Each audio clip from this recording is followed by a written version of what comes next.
Welcome back to Andy's Guides. In today's video, we are going to show you how to add a calendar date picker in Google Sheets.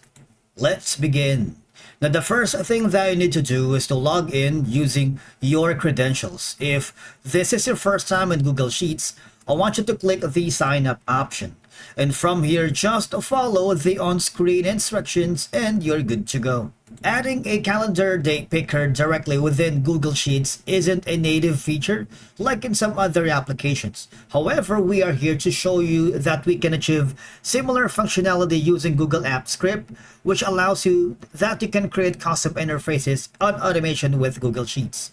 Now, the first thing that we're going to do is to select the cells that you wanted to put the calendar date picker and go to format. No, actually, I'm sorry. Go to data and click on data validation. I'm sorry because it's been a while that I did this calendar date picker. All right. Now from here, I need you to add a rule or create a rule. All right. Now from here, the next thing is now go to the range field and I'm going to be looking towards the A3. And then now I'm going to undo that.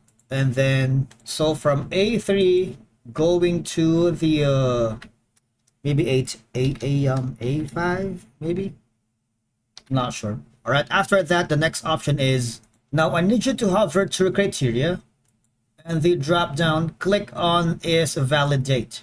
Now here you can show a warning or you can hover to the advanced option for the validate. All right, you can show help text for a selected cell, or we can reject the input. After doing so, all you're gonna do is click on done, and that's how you add a calendar date picker in Google Sheets. Thank you so much for watching. We will see you again in the next video.